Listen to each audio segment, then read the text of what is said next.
Hi, good morning. This is Vance Williams out of the United States. Welcome to my live Forex trading show. It's Thursday, May 1st. May 1st, wow, 2014. I was up really early this morning. In fact, I was kind of up yesterday considering I got up at 11:30.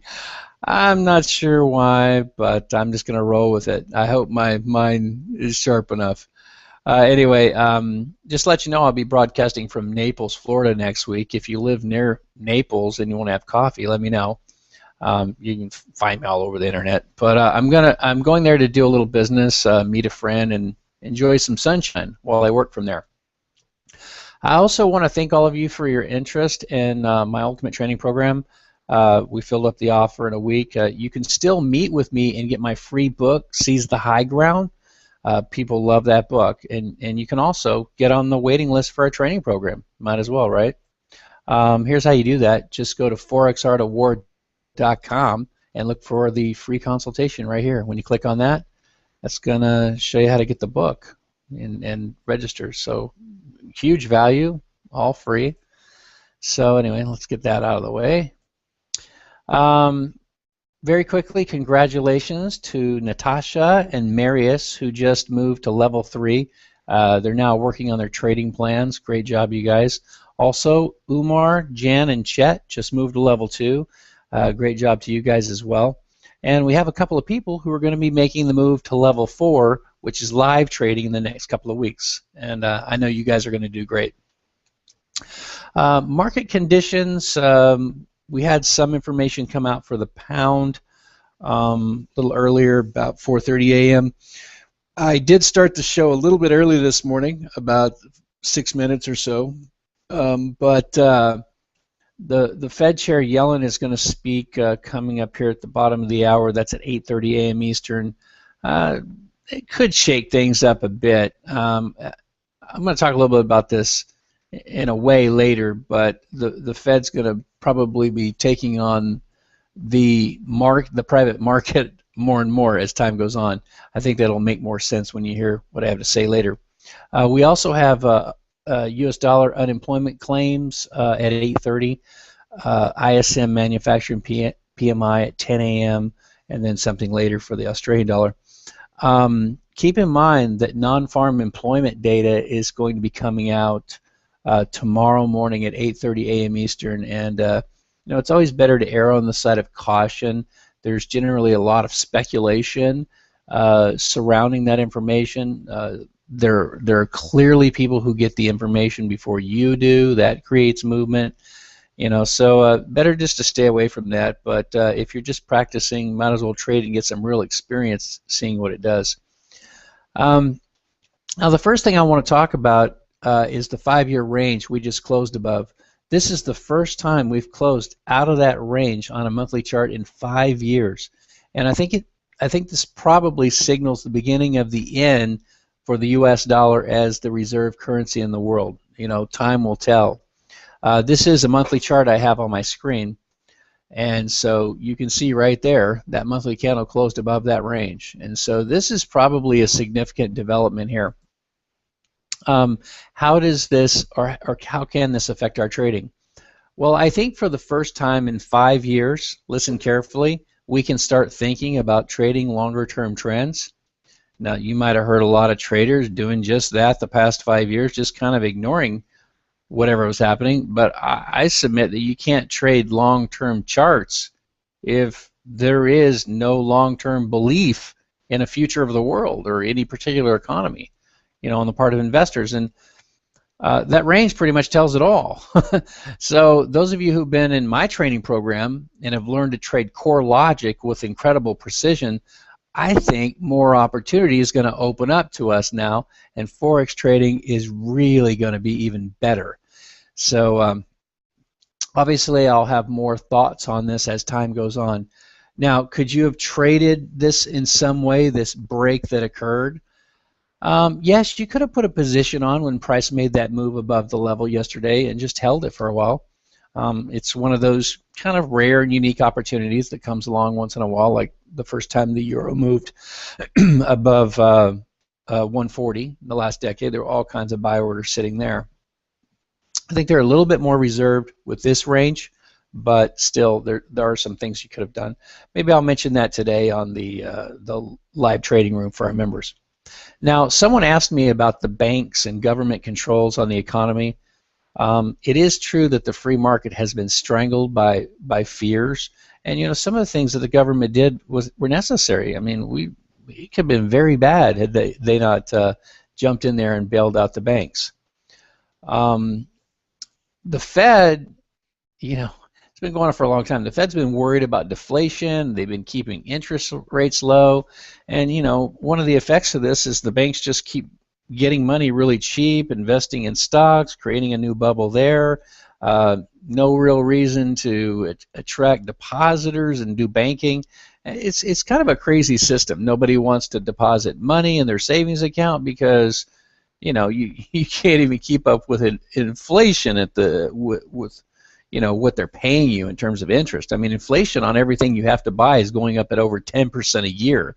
They leave energy and food out of the inflationary figures conveniently, but the stuff that you have to buy is going up by or at least 10% a year. And so if you're getting paid 1% or 2% or 3% or even 4% in interest, it doesn't actually make any sense to have money just sitting there just losing value.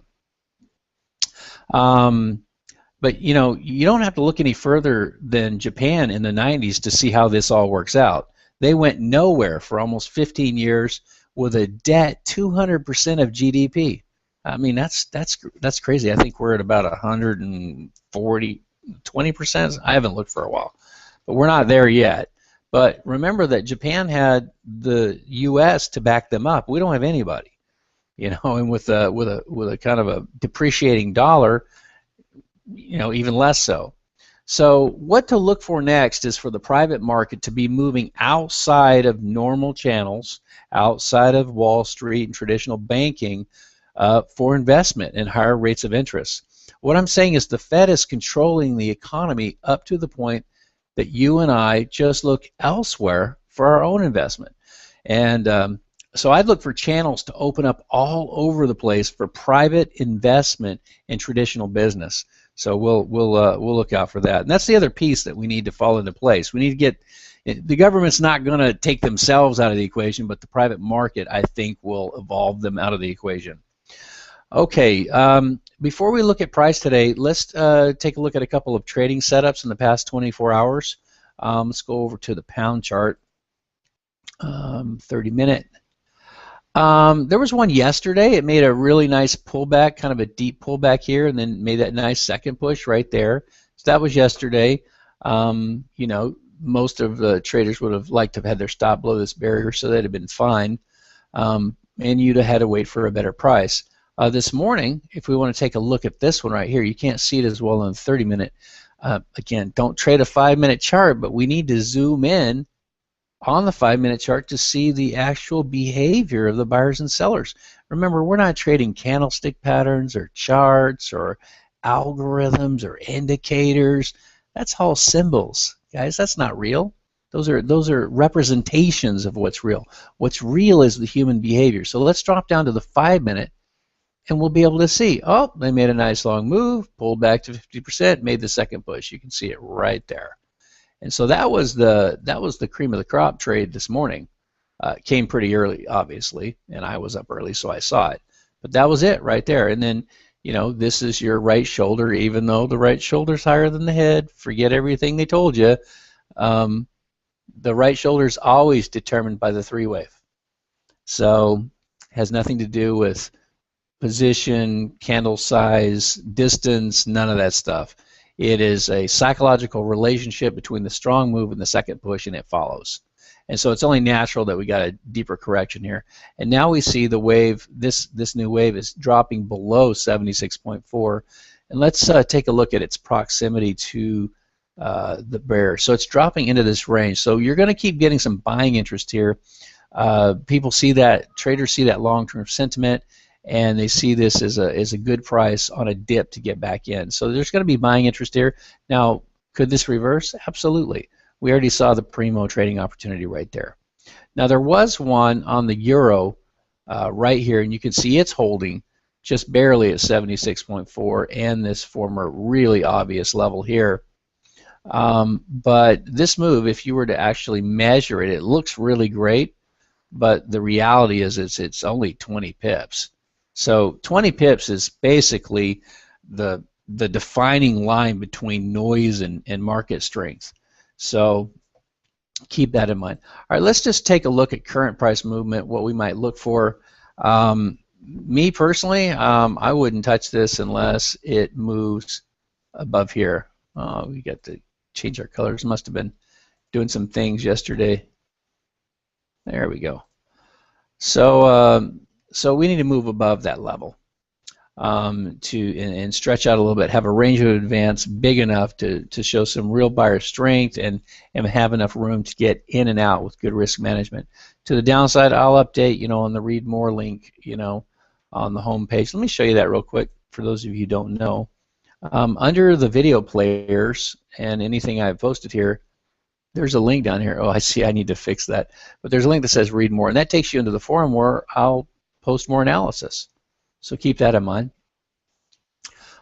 So, you know, this is too far away from a trend reversal to you know, even talk about right now. I think it's unlikely that it'll get down in here, but we'll see. We'll trade what the market gives us. So I'll be looking for a move above there. Not sure if we'll get it today with non-farm coming in tomorrow. That's going to be on the minds of investors and traders. So again, the opportunity already came and went. The euro, obviously we're getting some buying interest at this level.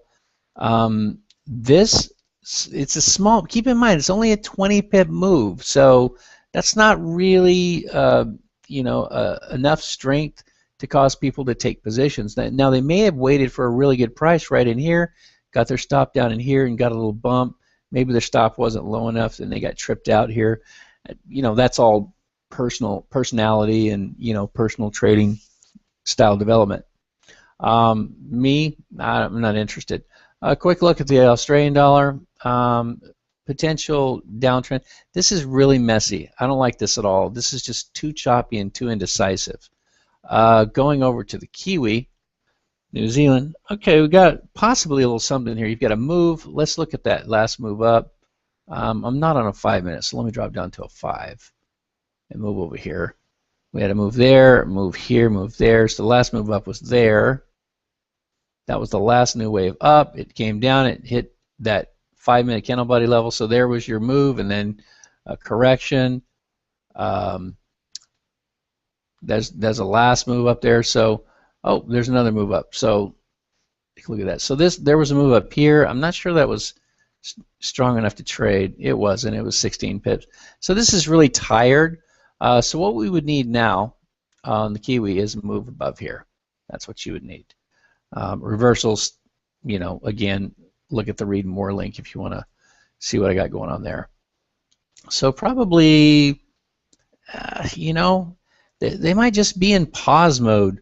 We'll see. The U.S. just opened, so we'll see. But I don't think they're going to be really aggressive with non-farm around the corner here. Let's see. Again, let me just remind you guys again here. No, is that the one I want?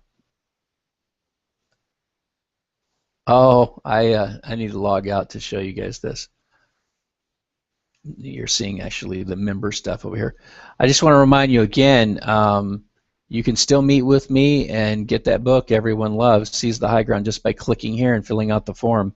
And you know, if you meet with me, you might be wondering what we're going to talk about. I'll find out about, you know, your Forex experience. Either you're new or you have X skills, you know, whatever that may be, and I'll tell you what you need to do in order to reach your goal of consistent profit. So take advantage of that. To our members that are watching this morning, I'll see you guys in our live trading room at 9:30 when the stock exchange opens, and we'll follow the market together. Thanks, everyone. Have a great day and a great weekend, and I'll see you next on the show, at least next Tuesday from Florida. Bye now.